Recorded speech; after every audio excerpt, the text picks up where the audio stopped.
धरती पुत्र से राम राम।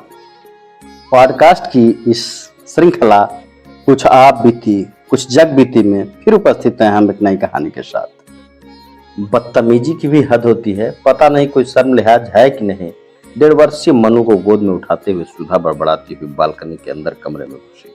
अरे क्या हो गया और इतना गुस्से किस बात पर हो रही हो? मोहन ने अपनी पत्नी सुधा का तमतमाया चेहरा देखकर पूछा। वो सामने वाली सोसाइटी में कोने की दूसरी मंजिल का फ्लैट है ना, उसकी बालकनी में से एक बूढ़ा खूसट कई दिनों से मुझे घूर रहा है, सुधा ने मुंह बनाकर कहा और गोद से नन्ही सी मनु को बेड पर लिटा दिया। ये बात सुनकर मोहन ने बाहर बालकनी में जाकर देखा तो सामने वाली सोसाइटी में एक सफेद दाढ़ी वाला बूढ़ा अपनी बालकनी में टहलता हुआ दिखाई दिया। लगता है कोई नया परिवार अभी हाल ही में आया है, मोहन अंदर कमरे में जाकर सुधा से कहा, जो मनु को थपकियां देकर सुलाने का प्रयास कर रही थी। हाँ, यही कोई 15-20 दिन हुए आए हुए, और मुझे बालकनी में सिवाय उस बूढ़े के कोई और कभी नहीं दिखाई दिया। जब देखो तभी कुर्सी डालकर बैठा मिलेगा और कभी टहलता हुआ, मगर नजरें इधर हमारी बालकनी पर ही गड़ाए रखेगा। बूढ़ा खूसट, अपने सफेद बालों का अपनी उम्र का भी ख्याल नहीं है, सुधा लगातार बड़बड़ा रही थी। इन फ्लैटों में बूढ़े बेचारे भी क्या करें, बस ऊपर टंगे रहते हैं। बालकनी में थोड़ा टहल लिया या बैठकर धूप सेक ली। तुम बेकार की बेचारे पर गुस्सा हो रही हो, मोहन ने हंसते हुए सुधा को समझाने का प्रयास किया। बेचारा, अकेला या मनु को लेकर जब भी बालकनी में जाती हूँ तो इस खूसट की नजरें इधर ही गड़ी मिलती हैं। और तो और, सुधा कहते रुक गई। और क्या सुधा? मत पूछो, कल शाम को तो इसने हद ही कर दी। ये मोबाइल लेकर खड़ा था और सच कहूं मुझे लगा कि इसने चुपके से मेरी फोटो भी ले ली। क्या? तुमने कल ही क्यों नहीं बताया मुझे? ये सुनकर मोहन को भी उस बूढ़े के इस हरकत पर गुस्सा आया। ठहरो, अभी जाता हूँ और लेता हूँ उस ठर की क्लास, क्योंकि मैं भी चलती हूँ। तो बूढ़े की ऐसी या कुछ ठिकाने लगाऊंगी कि याद रखेगा और यहाँ वहाँ झांकना तकना हमेशा के लिए भूल जाएगा। तभी काम वाली रमा वहाँ आ गई अपने काम निपटाने के लिए। अरे रमा, आ गई तू?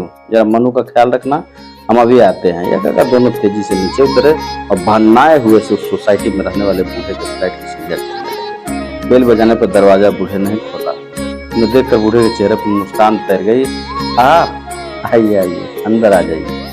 कमरे में नाम मात्र उजाला था। दीवार से लगे एक दीवार पर कोई लेटा था। दीवान के बगल में 2 कुर्सियां और 2 मूढ़े रखे थे। इससे पहले मोहन ने सोचा कुछ कर पाते, अस्फुट सा स्त्री स्वर कमरे में से उभरा, जिसके शब्द मोहन और सुधा समझ नहीं पाए। बूढ़े ने कमरे की लाइट जला दी तो कमरे की हर चीज साफ नजर आने लगी। ये पूछ रही हैं कि कौन आया है।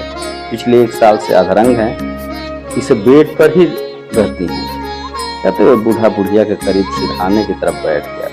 तब तक मोहन और सुधा भी कुर्सियों पर बैठ चुके थे। अरे लाजो, परी के मम्मी पापा आए हैं। बुढ़िया ने लेटे लेटे गर्दन घुमाकर उन दोनों तरफ देखा। अच्छा कहा, जिसे बूढ़ा ही समझ पाया। बुढ़िया ने फिर कुछ पूछा, शब्दों की जगह मुंह से जैसे फूंक से निकल रही।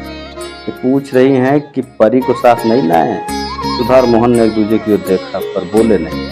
कल मैंने आपकी बेटी की फोटो मोबाइल पर इसे दिखाई तो बहुत खुश हुई, बोली ये तो बिल्कुल अपनी परी जैसी है। बूढ़े ने भीगी हुई पलकों को साफ करते हुए कहा और फिर बूढ़े ने बगल वाली दीवार की तरफ इशारा करते हुए कहा, ये है हमारी परी। दीवार पर एक जोड़ा 2-2.5 साल की बच्ची को उठाए हुए मुस्कुरा रहा था। ये आपके बहू और पोती? सुधा के मुंह से बमुश्किल शब्द निकले। हाँ, बिल्कुल ठीक पहचाना बिटिया तुमने, बूढ़े ने चाहत कर कहा। है ना हमारी परी और आपकी बिटिया की तरह? बूढ़े का चेहरा खिला हुआ था।